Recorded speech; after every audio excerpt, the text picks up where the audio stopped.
Então, segunda aula de classificação de texto, continuação da aula 3, processamento de linguagem natural, do Instituto de Computação. Tem que falar esse preâmbulo para poder ficar na gravação bonitinho.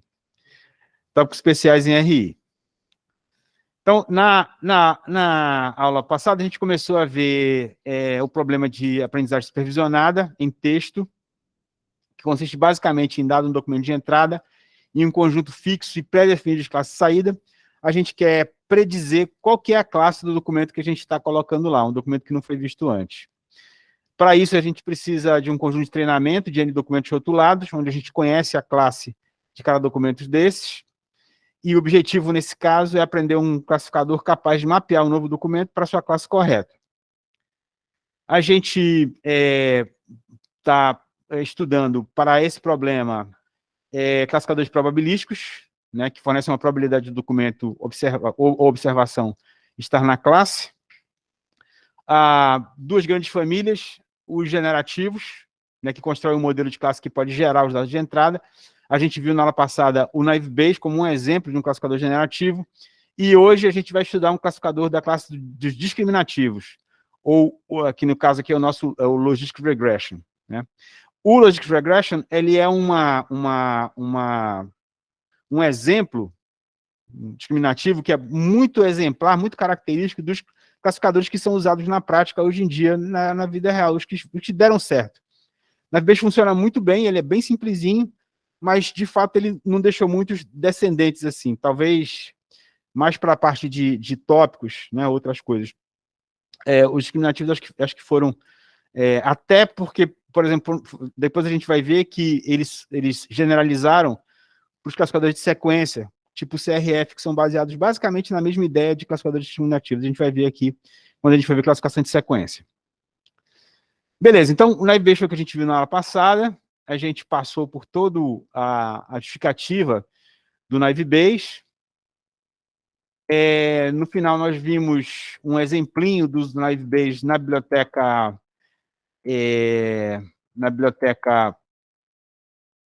Scikit-Learn. Sim, na aula passada também vimos a parte de avaliação de classificadores, que a gente não vai precisar ver na aula de hoje, a gente vai usar, mas já vimos, né, e não só na aula não vamos precisar para a aula de hoje, como para as outras aulas todas, porque a gente vai precisar sempre de avaliação de classificadores. Então, não vamos precisar mais ver esse assunto, já está dado. E vimos, então, como é que ele vai funcionar no Scikit-Learn, né? Vimos aqui um exemplo, que é análise de sentimentos em reviews de filmes, num dataset do Kaggle. Vimos, então, como é que funciona, bem simplesinho, bem bonitinho. Então, agora vamos estudar hoje regressão logística. Então, como eu já falei agorinha, o processo, o algoritmo de regressão logística, ele usa uma abordagem discriminativa, enquanto o Naive Bayes usa uma abordagem generativa. Ele aprende a atribuir um peso mais alto para features que melhoram diretamente sua capacidade de discriminar entre as classes, mesmo que não consiga gerar um exemplo de uma das classes. Então, a brincadeira aqui da abordagem discriminativa é a gente tentar descobrir quais são as features mais importantes que caracteriza cada classe. Tá certo? A gente vai ver que tem um processo de otimização que tenta encontrar quais são as features mais importantes para cada classe, né? Isso que é o discriminativo do nome, né?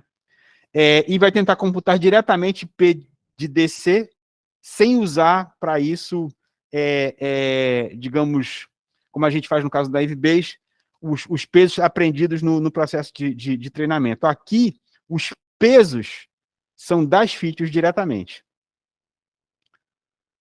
Então, o que precisa no Logistic Regression? Bom, eu preciso, de novo, um corpo de treinamento M, que tem pares de entrada e saída. Então, XI é a observação, é o item que eu quero classificar, YI é a classe desse item.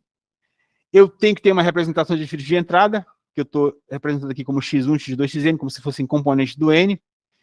E, aqui muito importante, uma função de classificação que computa a classe estimada Y via P de YX. A gente vai ver aqui nesse exemplo duas funções que são muito, muito, muito utilizadas, vão ser utilizadas até nos outros classificadores mais modernos mais na frente, que é a função sigmoide e a softmax, que é a generalização do sigmoide para N dimensões. Então, são funções muito importantes, a gente vai entender porque que elas são importantes, e vocês vão usar isso pra caramba daí para frente. Eu também preciso ter uma chamada função objetiva para o aprendizado. Liberou aí?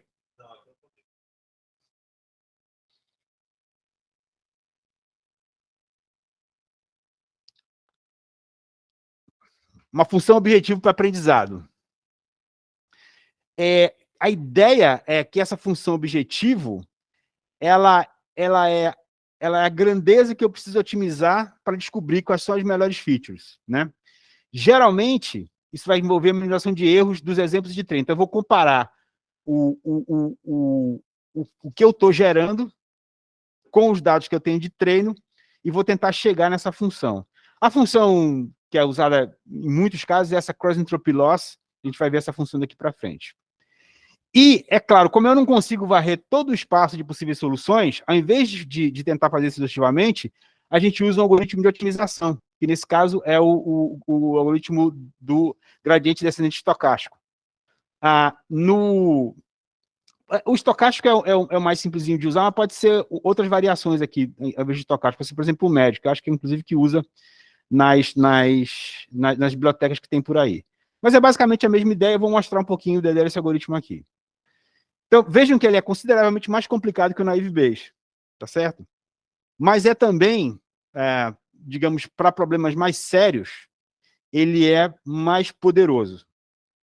E, embora a gente nunca vai ver assim um Logistic Regression, o cara usou um Logistic Regression diretamente, o cara está sempre usando um outro classificador que usa muitas ideias do Logistic Regression, por isso que é muito importante estudar esse cara aqui, muito mesmo.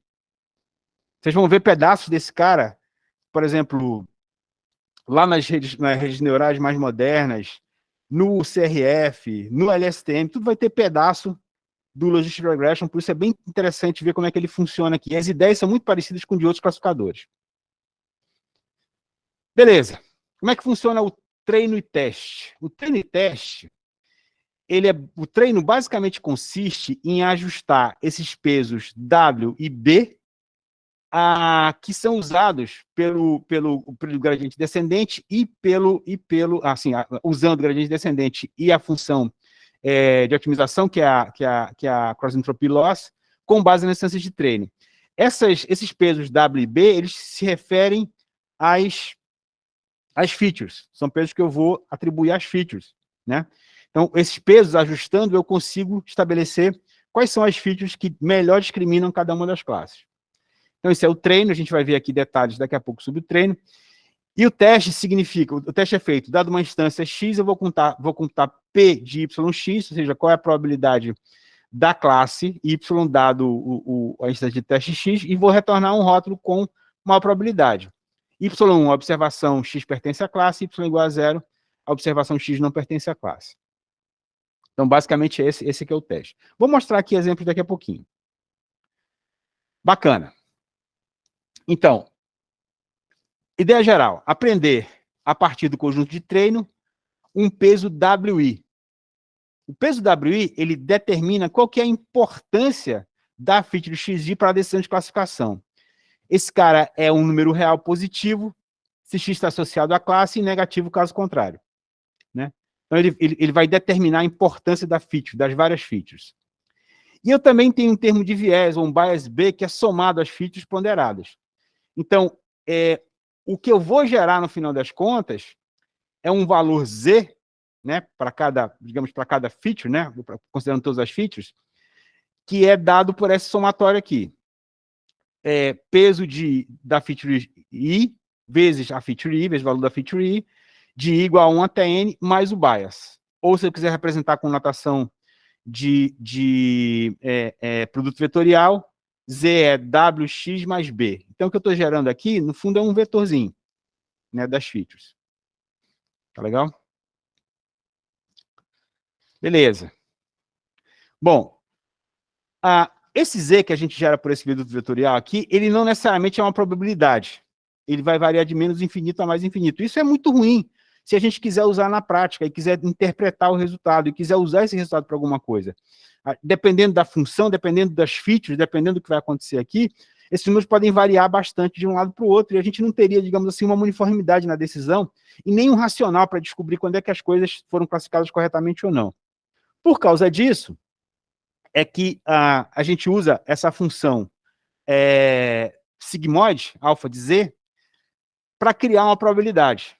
Tá? Então, a gente vai aplicar aqui o seguinte, y, que é a classe, em vez de ser z, ela é alfa de z, ou 1 sobre 1 mais e elevado a z.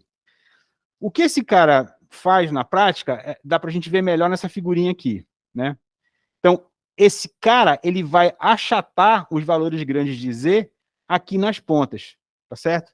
E aqui no meio, ele vai criar alguma coisa que fica entre 0 e 1, que é isso aqui que interessa para a gente de fato, tá certo? Então, essa função sigmoide também é chamada de função logística, e por isso que o método chama regressão logística, porque essa função aqui é chamada função logística. A ideia é que ela vai mapear os valores, os números reais, para um intervalo de 0 a 1 para representar a probabilidade. Oi? Tem alguém aqui para aceitar?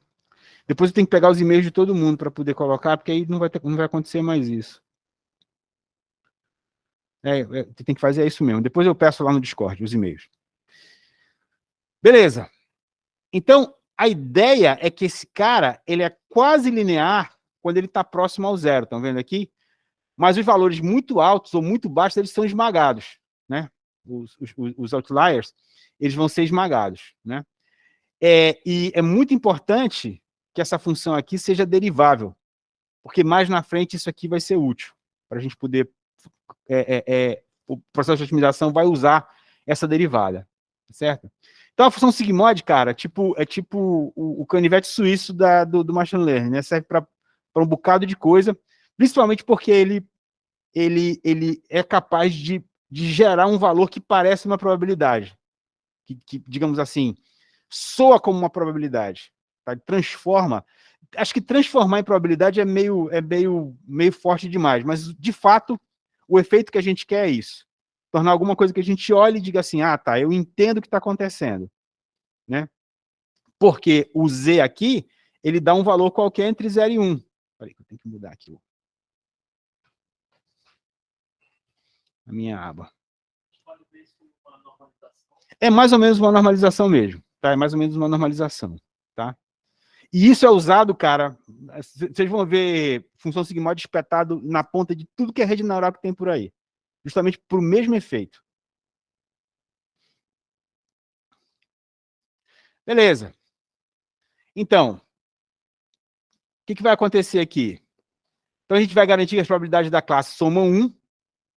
Portanto, como Z é W, X, BY, y é alfa de Z, onde Z é sigmoide, 1 sobre E elevado a Z, então eu posso dizer que P de 1, né, P de Y é igual a 1, é esse valor, 1 sobre 1 mais E elevado a menos WXB, e P de Y0 é 1 menos WXB, ou 1 E elevado a... ler fórmula é horrível, né?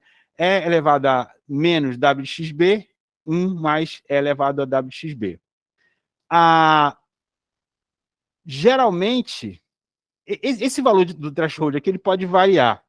No livro do Jurafsky, ele usa 0,5, mas eu posso, claro, mudar essa decisão aqui.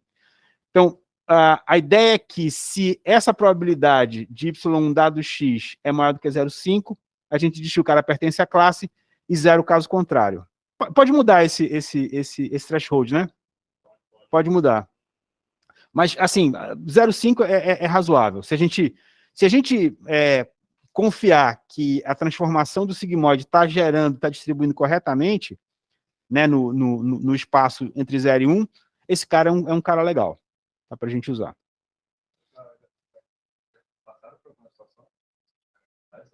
Eu nunca mexi nisso, não. Não sei se o André mexeu.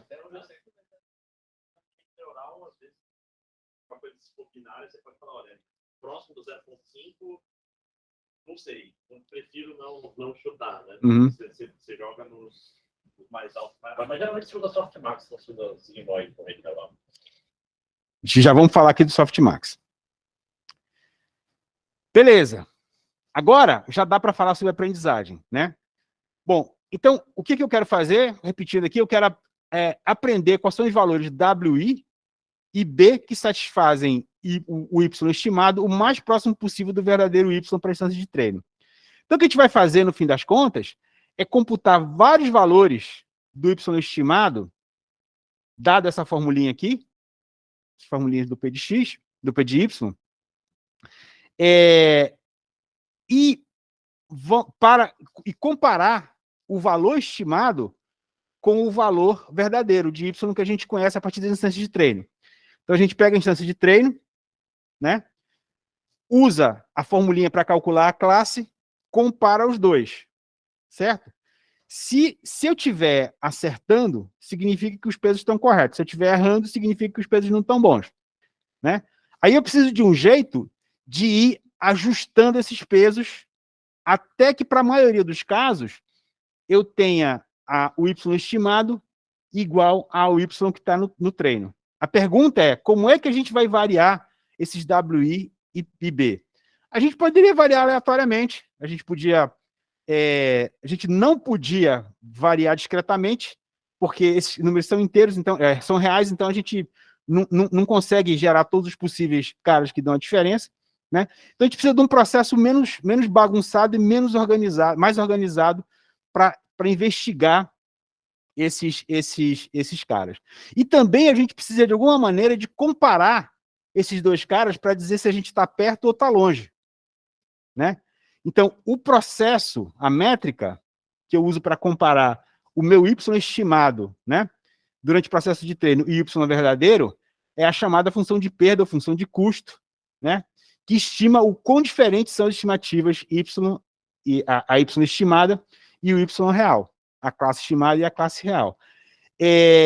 Lembrando que esse cara é uma função que estima a diferença e não a similaridade.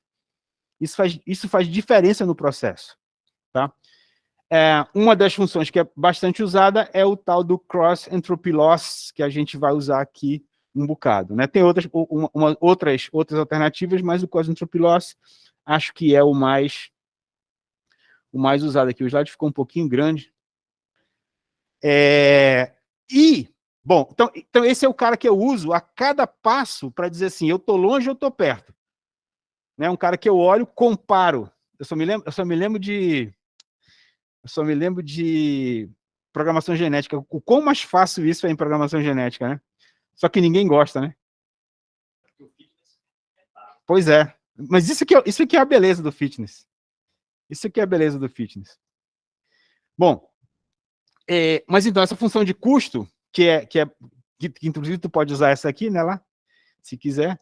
Então, ele vai estimar o quanto esses caras estão distantes. Agora, o processo de gerar os pesos de tal maneira que eu possa comparar de maneira convergente é que é o problema, né? Como é que eu vario o WI e o B de tal maneira que eu saiba que olhando para cá, eu saiba se eu estou me aproximando ou estou me afastando, né?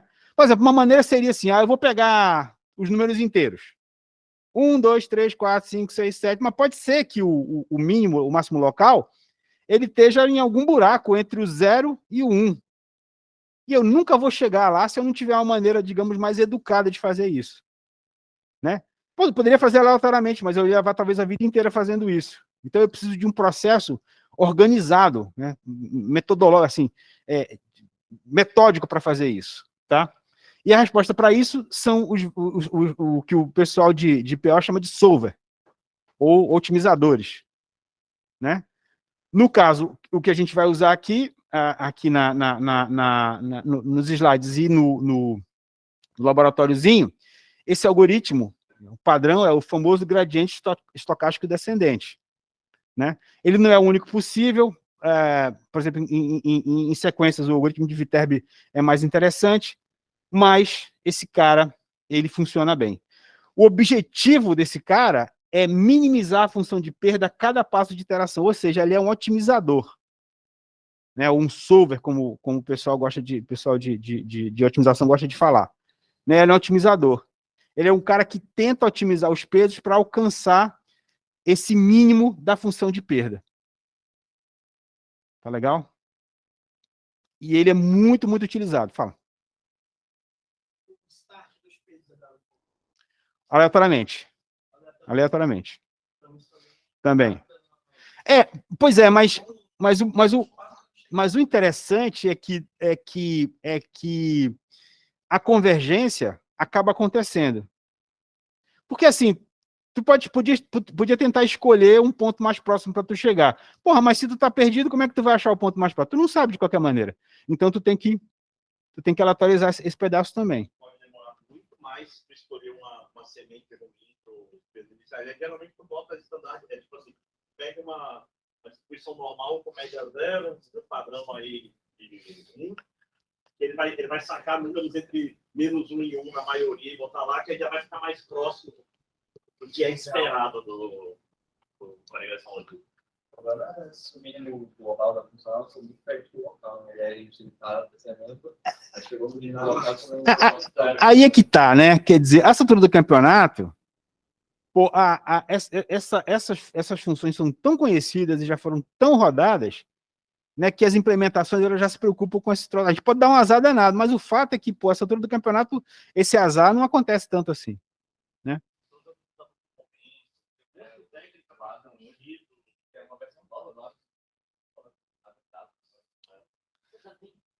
Toda semana sai um novo. Esse é o problema. O problema não é a solução, né? O problema é ficar atualizado, né?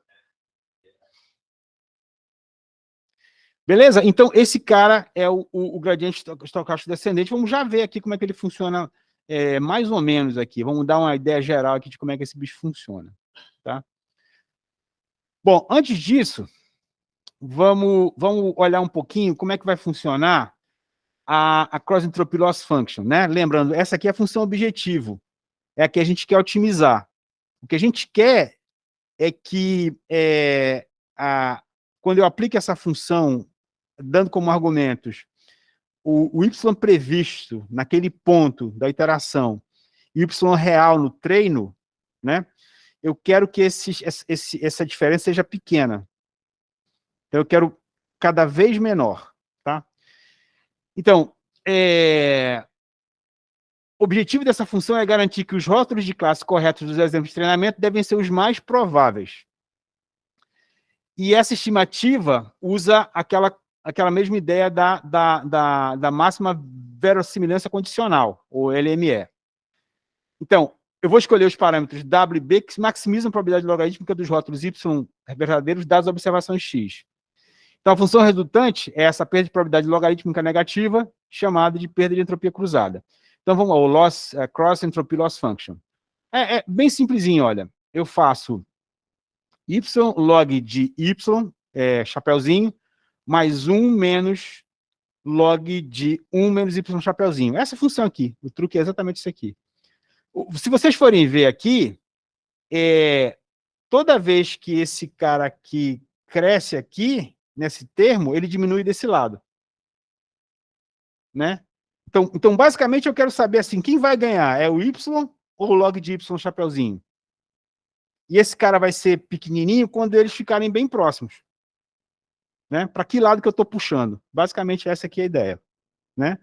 Se eu for aplicar a minha formulazinha, porque tanto o y chapeuzinho quanto o y estão em função de w e b, eu posso usar esses dois como parâmetro. Então, eu vou ter... Aliás, desculpa, o y não. O y chapeuzinho está em função de WB, né? O y, ele existe. Né? Porque ele é a realidade do treino. Tá? Então, o que eu faço aqui? Aplico o sigmoide aqui dentro. Né? E aí dá mais ou menos na mesma coisa. Tá? Para que lado que eu vou puxar. Vocês entendem por que é y de um lado e 1 menos y do outro? 0,1. Exatamente. Se a classe for 1, ele vai usar o primeiro, se a classe for o segundo, o primeiro, e se for 0, ele vai usar o segundo. 0 a 1 e não 0 o outro. 0 a 1 e é menos porque é perda, né? Beleza? Essa máscarazinha é ruim, eu esqueci a minha. Fica nublado. Beleza, vamos lá. Então, agora já dá para a gente ver esse cara funcionando, né? Então, o objetivo é encontrar os pesos ideais, ou seja, minimizar a função objetivo. Então, eu quero aqui um conjunto de parâmetros, que eu estou representando aqui como θ, né? Que dentre todos os parâmetros possíveis minimiza a perda. Tá? Então, agora eu preciso ficar gerando esses caras aqui. No caso do LCE, os parâmetros são W e B. Tá? É claro que para outros modelos eu posso ter outros parâmetros, mas no caso desse modelo, regressão logística, os parâmetros são W e B. Então, o que eu quero fazer? Eu quero encontrar os pesos ideais considerando as várias configurações de peso possíveis, satisfazendo cada uma das M-features. As M-features são os vários x'inhos que eu tenho, as features que eu escolhi. Então, já vimos aqui que o processo exaustivo é inviável, não dá para eu testar todo o espaço possível de combinações de W e X, até porque WB, até porque eles são números reais, então não dá para fazer isso exaustivamente. Então, por isso que a gente vai usar o gradiente descendente. Pô, cortou aqui de novo. Preciso rever esses slides. Será que eu fazendo aqui uma gambiarra funciona? Funciona! Rapaz, como é o nome? Rise, né? Que coisa bacana, bicho. Que coisa bacana. Bom, encontrar o mínimo de uma função, o gradiente descendente, para que ele serve? Para encontrar o mínimo de uma função, descobrindo em qual direção no espaço dos parâmetros θ a inclinação da função está subindo mais abruptamente e se movendo na direção oposta. É muita viagem, muita viagem. Olha a intuição do cara. Se estiveres caminhando em um desfiladeiro e tentando descer mais rapidamente até o rio na parte inferior, poderás olhar 360 graus à sua volta e encontrar a direção em que a subida está mais inclinada e caminhar ladeira abaixo nessa direção. Faz todo sentido, né? Tu não sabe bem onde é que é o mais embaixo, mas se tu estiver subindo, tu tá te cansando. Então tu tem que voltar, né? É muito doido esse negócio, muito interessante. Então, para a regressão logística, a nossa funçãozinha, a cross-entropy loss, ela é convenientemente convexa. Ou seja, a gente não espera que ela, de vez em quando, faça assim, né? Ela deve ser cavada, né? Ela vai ter apenas um mínimo, e não tem mínimos locais onde vai ficar preso. Ou seja, não pode fazer com qualquer função essa brincadeira. Porque, eventualmente, tu vai achar que tu chegou no mínimo, mas tem uma coisinha para subir ainda. Né? Então, não dá. Acho que no livro do Jurássico tem até uma representação 3D da cross-entropy loss, dá para ver que ela é uma bacia. Né? Então, se tu sempre sabe, né, que se tu não estiver subindo, tu só pode estar descendo. Então, é tranquilo. Então, a descida do gradiente, a partir de qualquer ponto, é garantida para encontrar o mínimo. Veja que isso não é sempre verdade para outros modelos, mas no caso da cross-entropy loss, ela foi feita exatamente para isso. Beleza? Bom, então tá aqui, ó. Então, se eu tô aqui, né, eu só posso descer, se eu tiver descendo, eu só posso descer, mas é isso mesmo. Se eu estiver descendo, eu só posso descer. Eu não posso subir. Então aqui a ideia. Suponha que W é um escalar, só para exemplo mesmo, porque não é, e seja o valor aleatório W1. O algoritmo deve nos dizer se a próxima iteração a gente deve ir para a direita ou para a esquerda. Ou seja, se eu vou atingir o mínimo usando um W2 maior que W1 ou um W2 menor que W1. Né? Quando eu começar a descer, eu estou descendo. Né? Então, é isso que esse algoritmo me dá do gradiente descendente. Deixa eu ver se a gente consegue olhar aqui esse gradiente. Tá, rapidinho, antes disso.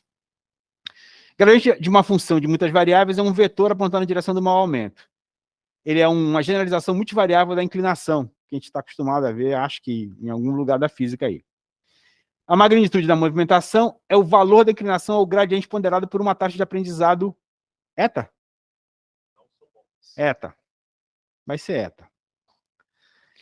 Então, essa taxa de aprendizado, quanto mais alta, significa que a gente deve avançar mais em cada etapa. Esse cara aqui é meio sensível, porque eventualmente, se eu pesar muito a mão, eu posso perder o que seria o melhor mínimo.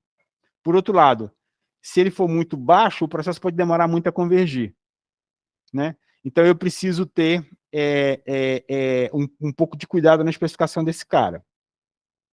Então, olha só. Não convergir. Passa direto e sobe de novo. Então, o próximo passo, θ1, ele é o passo anterior, o θt, menos n multiplicado pela derivada da loss function, da cross-entropy loss. Tá? Porque aí esse cara vai me indicar para onde é que eu estou indo. Essa iteração aqui é usada no algoritmo de gradiente descendente, que é esse cara aqui. Então, entradas do algoritmo. A função de perda, que é a loss entropy. A minha função f, que é uma função parametrizada de θ, que no nosso caso é a funçãozinha que acha os pesos W e B. O conjunto de entradas de treino, x1, x2, xn, e o conjunto de saída de treino, y1, y2, yn.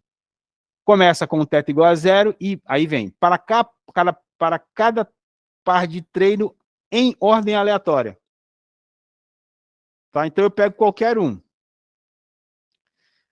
Computo qual que é a estimativa usando a minha função. Nesse caso, a minha funçãozinha é o wx mais b, né? Que vai me dar uma estimativa. Aí computo a perda, que vai me dizer se eu estou longe ou perto. Acho o próximo passo, né, usando esse cara, e usando o meu passo da convergência, multiplico esse valor por g, e aí sei se esse cara cresce, eu quero ir na direção contrária, porque eu quero diminuir a diferença. Tá? Então, esse cara eventualmente converge e eu retorno os pesos θ. Vocês estão vendo aqui um repete em aberto aqui, né? Porque essa parada aqui, a gente pode pensar em várias possibilidades. Por exemplo, uma possibilidade para essa parada é a gente colocar um limiar no valor da função de perda. A gente vê assim, bom, quando chegar em 10 a menos 3, tá bom, parou, eu não quero mais brincar. Eu me conformo com o que sair dali. Outro pode dizer assim, não, eu quero interagir 500 vezes, ou 1000 vezes. Né? É quase a mesma parada de época que a gente tem nos outros modelos. Não é exatamente a mesma coisa, mas é quase a mesma coisa. Não é a mesma coisa, não, né?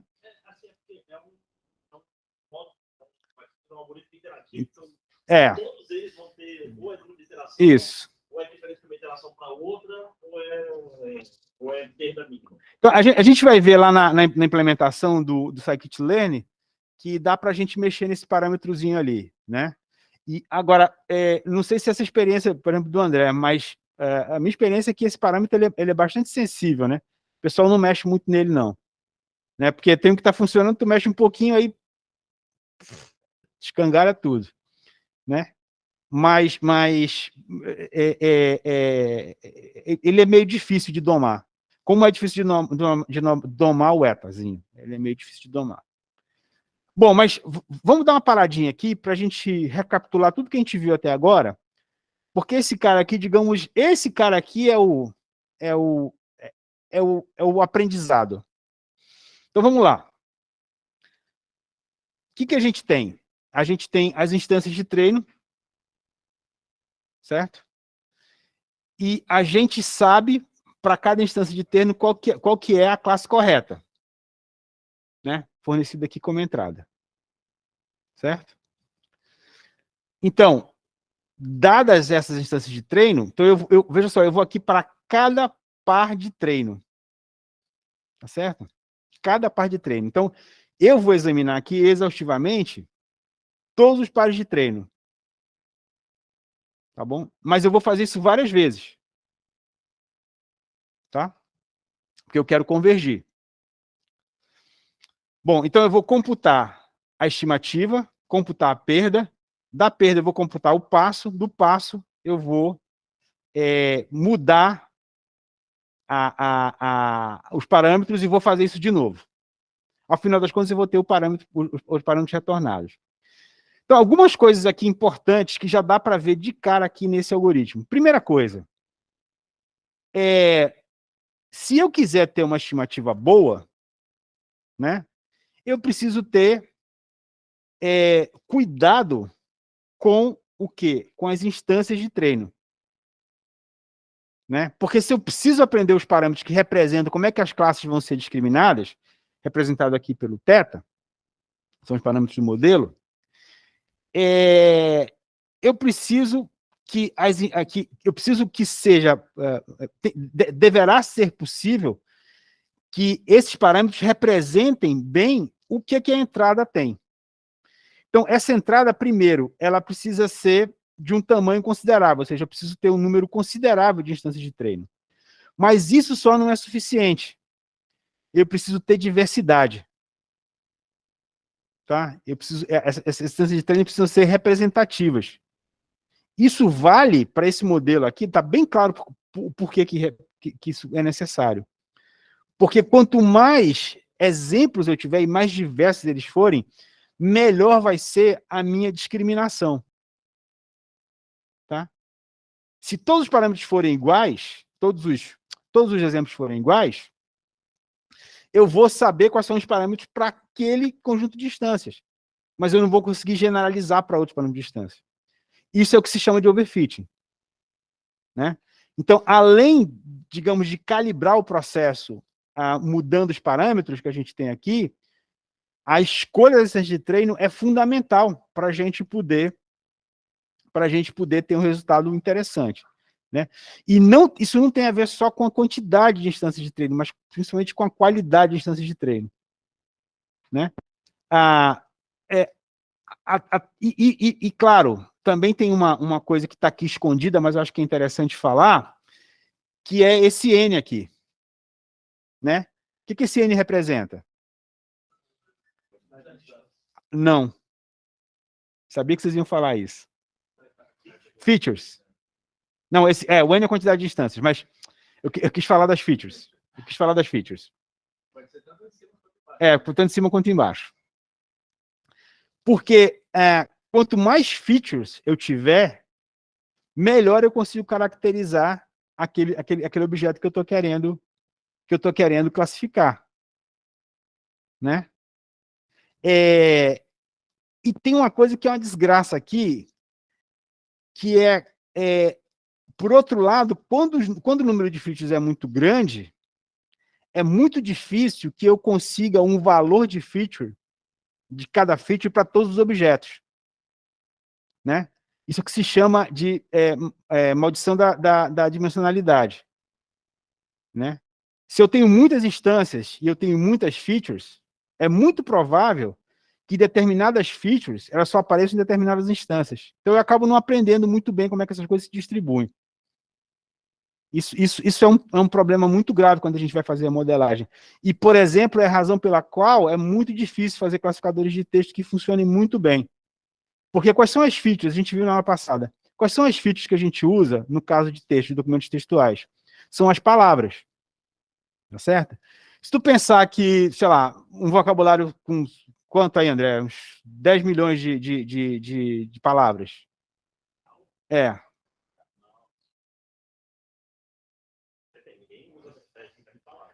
Vamos lá, 1 milhão de palavras. 20, 30 mil palavras. Tá. Mas se a gente pegar um texto qualquer, eu não tenho 20 mil palavras distintas no texto, tem muito menos. Né? Então, o que eu vou ter é um monte de vetores cheio de zero, um vetor esparso. Então, eu não tenho muitas ocorrências das features para fazer esse cara otimizar direito. E isso é muito problemático. A gente vai ver esse problema com mais detalhe na semana que vem, quando a gente vai estudar a diferença de representação com vetores esparsos e com vetores densos, porque faz muita diferença. Né? Assim, dá para a gente ter uma ideia do que vai acontecer, mas vai ficar mais claro, eu acho que na próxima aula. Beleza? Bom, acho que dá para seguir aqui. Bom, vamos lá. Para evitar o negócio do overfitting, né, que é justamente o fato da gente não ter muitas coisas representadas, o que a gente faz? A gente vai acrescentar na nossa funçãozinha objetivo, né, que é essa daqui, a gente vai acrescentar um elementozinho perturbador aqui, né, que é um elemento um termo de regularização, o R de θ. A ideia desse cara aqui é que ele cause aqui alguma modificação que varie um pouquinho o que as features estão entregando aqui desse lado, né? Então, esse cara em particular, ele deve penalizar pesos grandes, tá certo? A ideia é que se uma configuração cobre perfeitamente de treinamento, mas usa muitos pesos com valores altos, ela será penalizada em comparação com outra que cobre menos dados, mas que usa pesos menores. Essa aqui é a ideia aqui da regularização.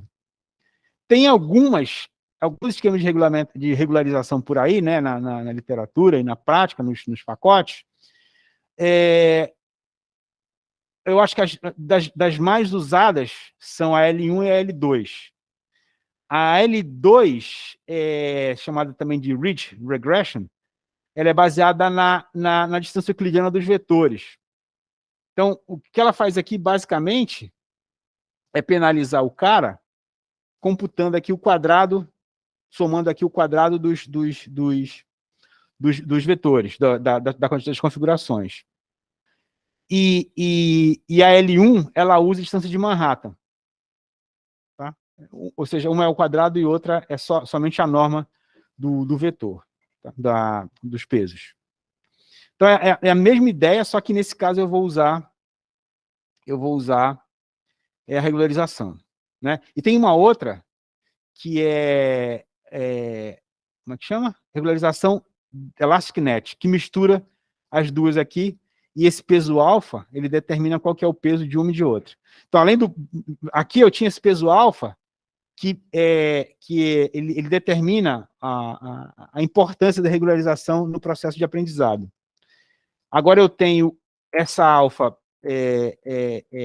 controlando o que vai acontecer com cada uma das duas, e eu tenho essa outra lambda que controla o que o processo inteiro, o que todo o regularizador vai implicar no aprendizado dos parâmetros.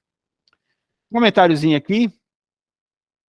Esses tipos de regularização, todo mundo vai acreditar que tem bases estatísticas, né? Vamos lá, vamos comprar a ideia, né? São comumente usadas em processamento de texto, isso é verdade verdadeira. L2 é mais fácil de otimizar por causa da sua derivada simples, L1 é mais complexa. L2 prioriza vetores com muitos pesos pequenos, e L1 prioriza vetores esparsos com alguns pesos maiores, mas muitos outros têm com valor zero. Então, ele vai levar a vetores de peso muito mais esparso, ou seja, com muito menos features. E isso aqui é um problema do L1, né? Eu acho que ninguém usa L1 na prática, né? O pessoal usa mais L2, né? Usa mais L2. Penaliza muito o outlier. Por via das dúvidas, Elastic Net. Tu tá lá com as duas, pode escolher se vai usar uma ou outra. Né? A Elastic Net é basicamente uma combinação linear de L1 e L2. Tá? Mas, sem regularização não tem esperança. Vai dar besteira.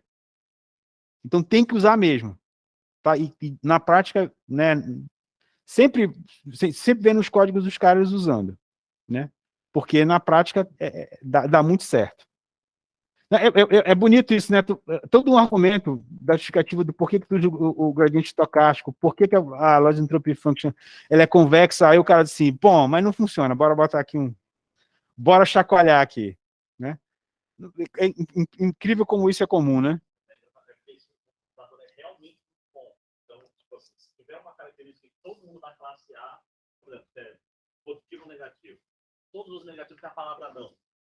Ele vai botar o peso nas alturas para o não. Aí, se tiver um exemplo no teste que não tem a palavra não, ele vai dizer que é positivo e acabou. Ele é muito... estrito. Ele leva muito a sério o treino. Ele tem que falar, calma, cara. Esse treino não é perfeito. Ele regularização para baixar a bola do otimizador. Beleza. Então, mas tem que ter. Tá? Não tem a hipótese de não ter.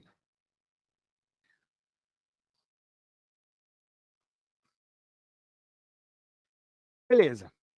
Bom, o que a gente viu até agora, né, a gente decidia a pertinência do objeto para uma das duas classes, né? Cadê? Tá. Certo? Então, esse processo de regressão lógica que a gente viu, ele é para classificadores binários, porque ele diz só se o cara pertence à classe ou não pertence. A gente pode criar um multinomial gerando um classificador desse para cada uma das classes, tá? Mas isso significa que a gente ia ter que fazer esse processo inteiro para cada uma das classes. É possível, é possível. Mas, pô, será que para todas as classes funciona o mesmo peso? Será que é o mesmo eta? Será que o regularizador é igual? Bom, a gente não vai saber, pode ser um pouco diferente. Então, para evitar que isso aconteça, a gente pode generalizar a regressão logística para múltiplas classes, né? Então, agora a gente tem o Multinomial Logistic Regression, ou Softmax Regression, ou Max-Centric Classifier. Esse nome aqui aparece pra caramba aqui, né? Muita gente chama de Max-Centric Classifier. O Max-Centric Classifier, então, basicamente é o Logistic Regression multinomial, onde agora eu posso ter várias classes envolvidas. E tudo aqui agora vai generalizar, né? Então, eu vou ter uma outra função, que é a função softmax, que é basicamente uma função exponencial que generaliza sigmoide, né? Em vez de receber um escalar, esse cara vai receber um vetor z, z1, z2, zk, e eu vou mapear para uma distribuição de probabilidade cada valor no intervalo 0, 1, todos os valores somando 1, né? Então, o softmax, ele era isso aqui. Desculpa. O softmax zi é isso aqui, né? Para cada um cara. Que é parecidíssimo com o sigmoide, só que agora ele é para várias classes, né? E o softmax do vetor é basicamente o softmax de cada ZI. Tá? É a mesma funçãozinha parecida, só que agora ele é para várias classes, né? Ele vai atuar sobre um vetor e não sobre um escalar. No caso agora da função de perda, ela vai ser ligeiramente diferente da regressão logística binária, pois ele vai usar o softmax em vez do sigmoide, né? Então, como é que é aqui?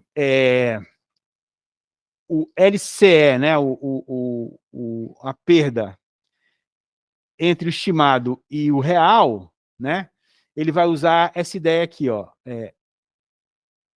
Isso aqui vai ser true, se a condição é verdadeira, ou zero o contrário. Então, esse somatório aqui vai levar em consideração os vários casinhos. Tá? Que, aplicando aqui a função do softmax, vai ser desse jeito aqui. Tá? O softmax, o que é fácil pensar nele, é como se eu tenho 5 classes, é como se eu fizesse 5 sigmoides, e, ok, agora eu quero transformar mais de uma probabilidade só, eu divido pela soma deles. E aí, você pega um vetor, você divide pela soma do vetor, vai botar tudo entre 0 e 1, de quantos por cento ele é da soma do vetor. Então, boa. A fórmula é elevado a coisa sobre 1 mais E elevado a aqui, ó, é o mesmo termo aqui embaixo. Ó. É o mesmo termo aqui embaixo. Então, em vez de tu ter um sigmoide, porque se tu tem um sigmoide para cada classe, ele pode dizer que ele vira multiclasse, ele pode falar que tem duas classes iguais, esse daí não, ele transforma em uma só probabilidade para dizer qual dessas multiclasses é a certa. Não sei se o pessoal te escuta aqui. Eu devia tirar o mudo do meu quando eu devia, né? Porque eu acho que essa é direcional, não sei. Podia repetir aí. Caiu? Essa observação é importante. Será que eu caí também?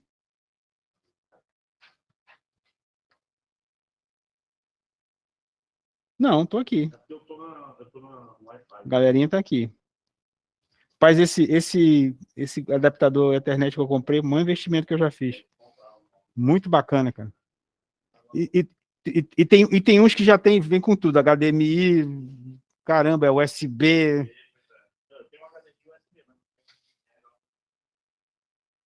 Pior que eu já tinha comprado uns 3, né? Quando eu comprei esse aí. Não precisava ter comprado dois, bastava ter comprado esse. Eu tenho um monte de Thunderbolt. Tenho um monte de Thunderbolt. Beleza. Ah, tem um negócio aqui, rapidinho.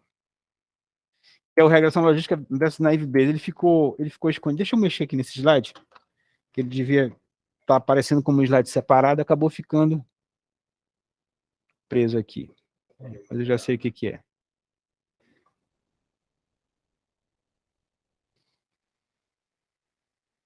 Pronto. Bom, como é que a gente pode comparar aqui o Naive Base com o URL? Vamos lá. Considera que a gente tem duas features que estão fortemente correlacionadas. Ou suponha que a mesma feature seja adicionada 2 vezes. O Naive Base, ele tem premissas de dependência condicional muito fortes. Ele vai tratar essas duas classes como se fossem duas classes separadas, né? Mesmo que elas estejam fortemente correlacionadas, o Naive Base vai dizer assim, eu acho que eles não têm nada a ver, porque essa é a hipótese forte do Naive Base. O URL, ele vai atribuir parte do peso a um e parte do peso a outra. Né? Então, ele é bem mais robusto. Então, ele geralmente vai funcionar melhor com documentos ou coleções maiores. Onde eu tenho features, eu tenho features que se parecem mais. Exatamente. O nosso livro diz que experimentos mostram que o Naive Base funciona em documentos ou coleções menores. Ele é muito mais fácil de implementar, muito mais rápido de treinar, porque ele não tem etapa de otimização. Uma vez que tu calculou os pesos na coleção de treino, acabou, não tem que fazer mais nada. Eu não tenho esse processo iterativo, então ele é bem mais rápido.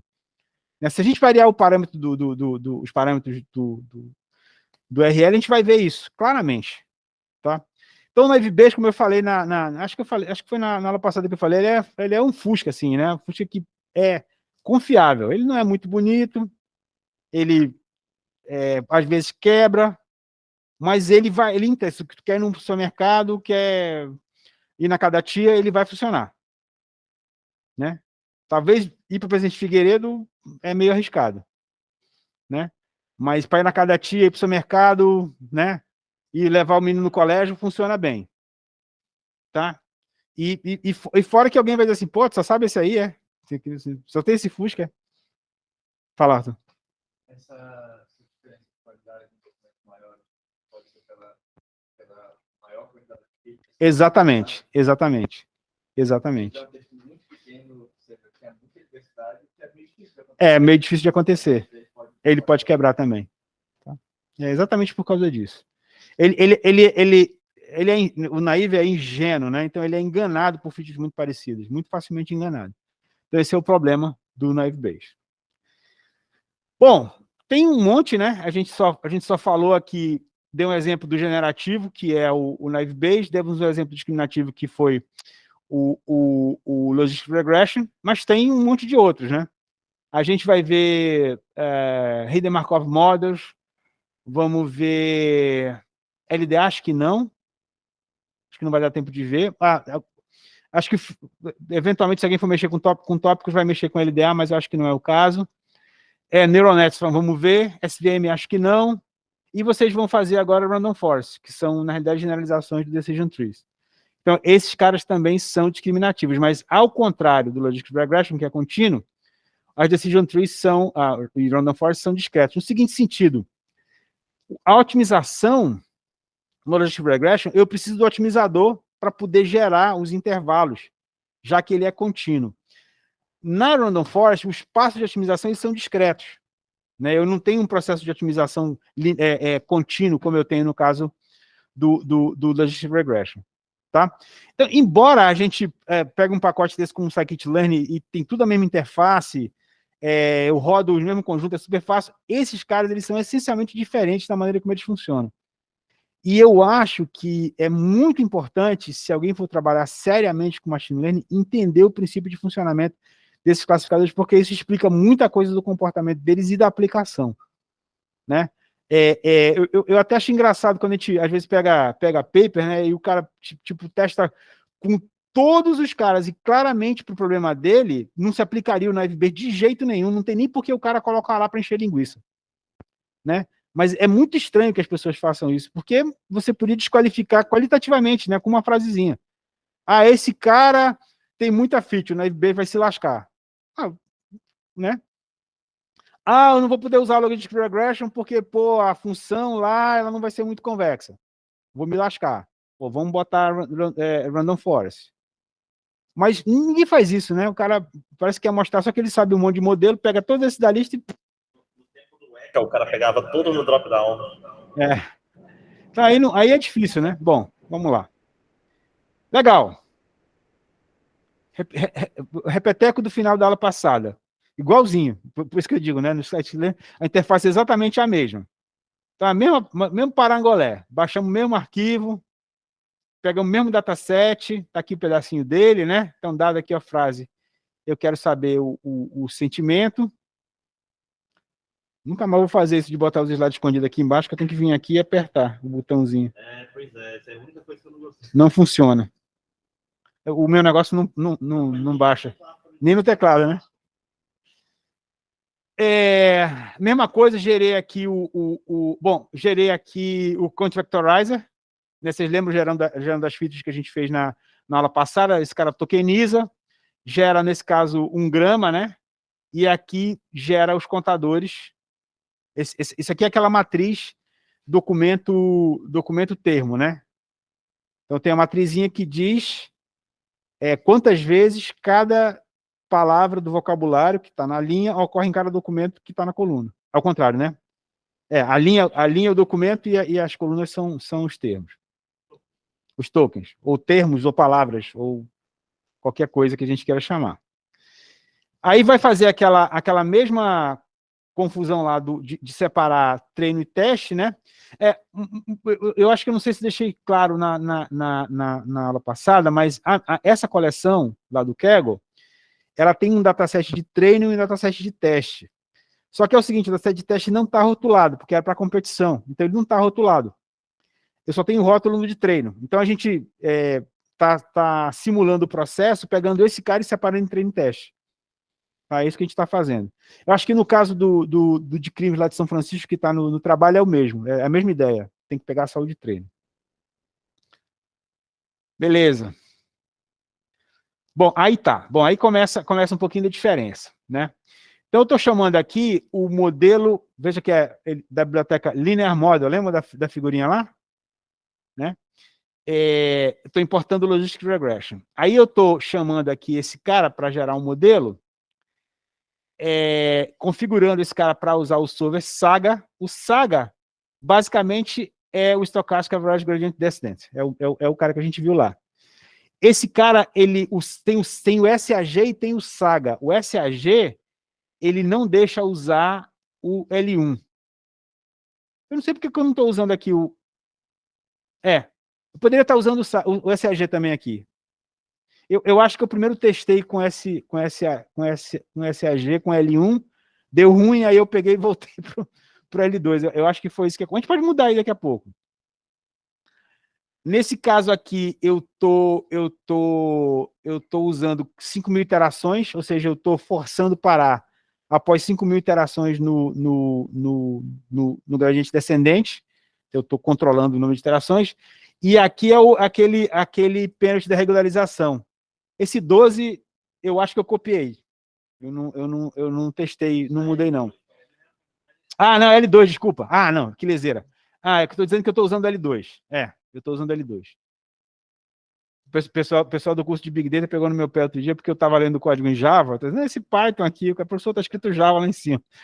Devo estar em meme de tudo que é aluno agora aí por causa disso. Aí o resto é a mesma coisa. Né? Mandei executar, fiz o treino, aí rodei no teste, né? E aí podemos ver aqui o resultado. Deu um pouquinho melhor do que o Naive Base. Acho que o Naive Base deu 47, né? Não sei, não lembro mais. Deixa eu ver quanto foi que deu. Ah, não vai voltar muito aqui, deixa pra lá. Aí aquela mesma confusão, né? Peguei aqui deixa eu alterar aqui também.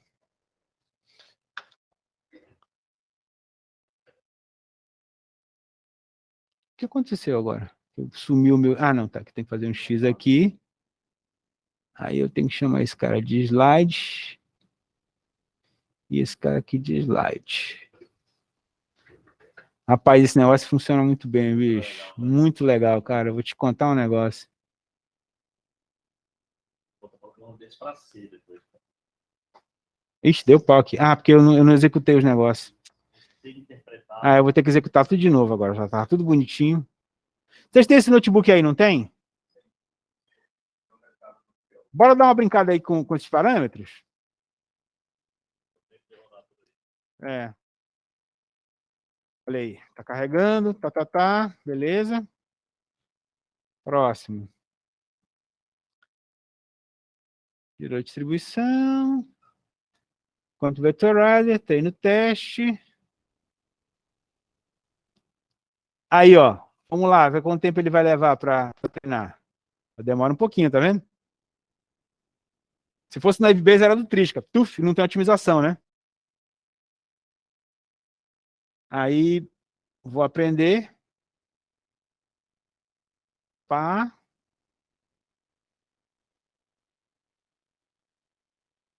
Calculando aqui as métricas. Vamos mexer aqui, vamos mudar, se não travar, né? Eu vou tirar aqui o máximo de iterações. Vamos ver o que vai acontecer.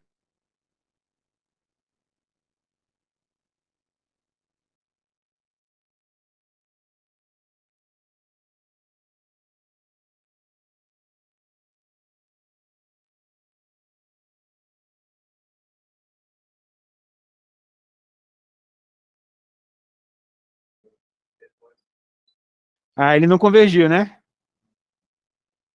Ele não convergiu. Isso quer dizer que o modelo ficou ruim porque não convergiu? Não necessariamente. Porque, de qualquer maneira, eu tenho os parâmetros. Pode ser que tenha sido suficiente. Será que foi? Vamos ver.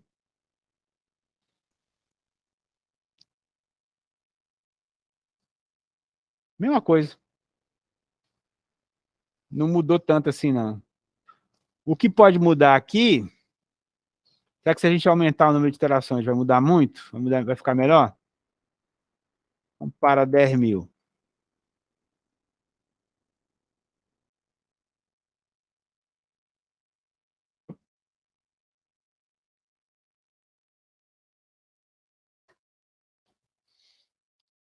Acho que não, mas vamos ver. Ah, é. Verdade, pode estar parando antes.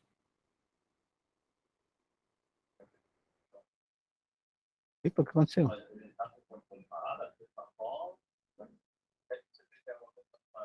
Se bem que ele chegou com convergência ali no... É, ele chegou com convergência. É. O que a gente pode fazer é colocar antes para ver se... Opa, para ver se converge menos, né? Para ver se o resultado fica pior. Bora ver. Aliás, o pessoal que está ouvindo, quando trabalha com rede neural, o pessoal muitas vezes fala assim, vou treinar 100 épocas. E acabou. Nem olha se converge ou não. O negócio está melhorando e o cara para o treino antes. Só porque assim, eu não seja assim, sempre tente fazer uma condição de parada. Sempre. Por quê? Porque tu bota o número de iterações porque esse negócio vai demorar. Mas fez 100, ainda está caindo... Mesma coisa. Eu não... Continua rodando esse negócio até... Não fiz a predição. Ele está bem estável, ou então a validação começar a subir.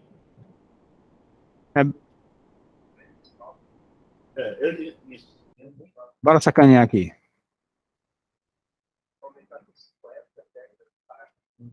Exatamente.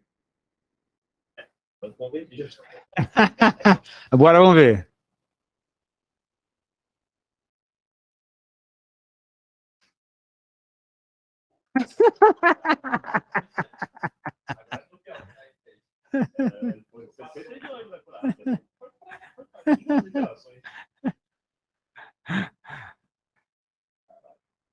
Bom, meus amigos, é basicamente isso na aula de hoje. Aqui estão as nossas referências.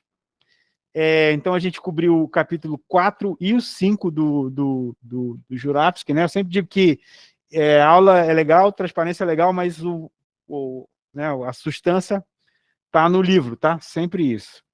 E ali estão as referências das sessões do manual do Scikit-Learn para Naive Bayes Logistic Regression e o dataset do Kaggle. para o trabalho, a gente vai usar o Random Forest, e tem algumas razões para a gente usar o Random Forest. Primeiro, ele é um modelo bem diferente desses outros dois que a gente viu, né? Embora ele também seja discriminativo, o princípio dele é muito diferente do Logistic Regression. Primeiro porque ele é discreto. Depois porque ele, na realidade, ele não é um modelo, mas ele é uma combinação de modelos, que são as árvores de decisão. Então, é uma maneira muito diferente de fazer o processo de aprendizado.